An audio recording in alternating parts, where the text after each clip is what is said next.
व्यास आश्रम पर पड़ा कर रहा। इधर अश्वत्थामा का आगमन हुआ। अश्वत्थामा ने कहा, हे दुर्योधन, ये दशा तुम्हारी किसने बनाई?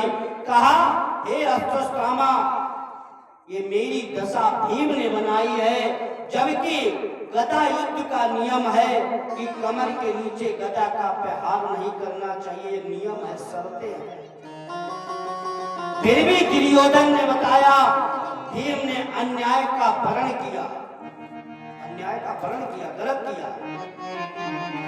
जब जीव अपने ऊपर बीतती है तो न्याय और अन्याय समझ में आता है। अब ये दुर्योधन कह रहा, ये अन्याय हुआ हमारे साथ।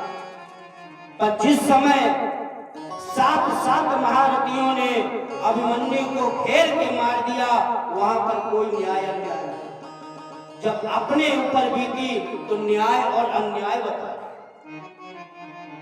अश्वत्थामा ने कहा, हे दुर्योधन, आप चिंता मत करो, मैं तुम्हें वचन देता हूं, मैं 5 पांडवों का सर धड़ से अलग करके तुम्हारे चरणों में जैसे प्रतिज्ञा ली। और भगवान ने विचार किया क्या करे, तो 5 पांडवों को लेकर गंगा स्नान करने के लिए शाम को ही ले गए।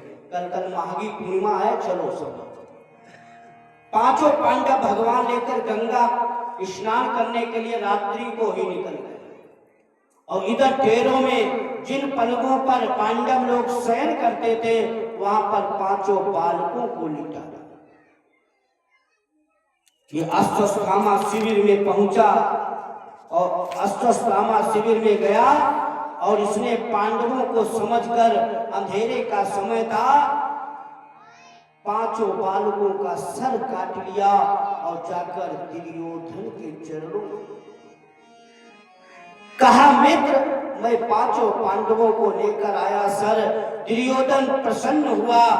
सूत जी महाराज बता रहे, जिस बात को लेकर ये दुर्योधन प्रसन्न होगा और उसी बात को लेकर जब दुखी होगा तभी इसकी मृत्यु सत्य। दुर्योधन फटाके मारकर हंसने लगा, हे अश्वत्थामा, मित्र हो तुम्हारा जैसा, तुमने मित्र का दायित्व का निर्वहन किया है।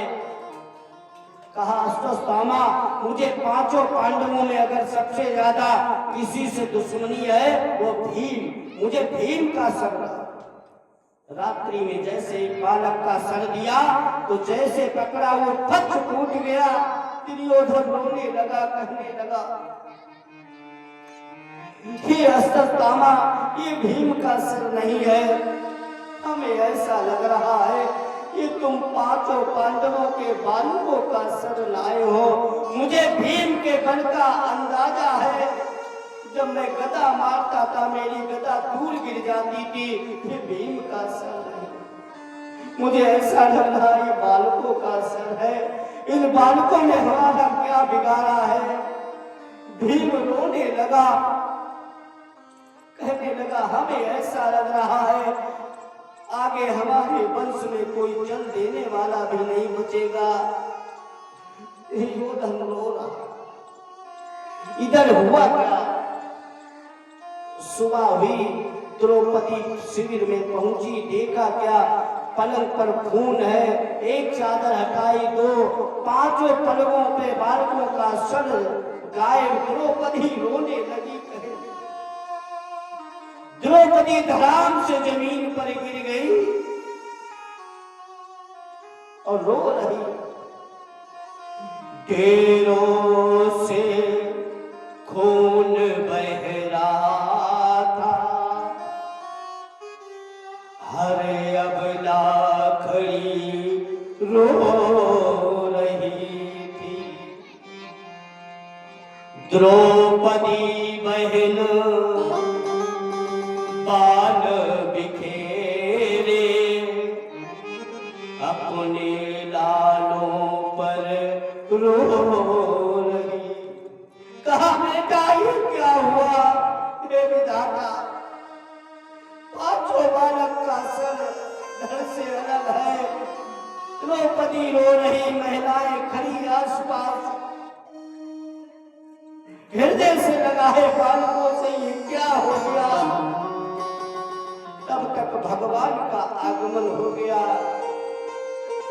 जैसे भगवान का आगमन हुआ तो भगवान के आते ही देखा भगवान तो सब कुछ जानता, चींटी के पग घुंघरू बाजे सोहू साब जाने, भगवान सब कुछ जानते। इधर अर्जुन को क्रोध आ गया, कहा जिस किसी ने हमारे पुत्रों का वध किया है मैं सूर्यास्त तक उसका वध कर दूंगा। इतनी कठोर तपस्या प्रतिज्ञा ली।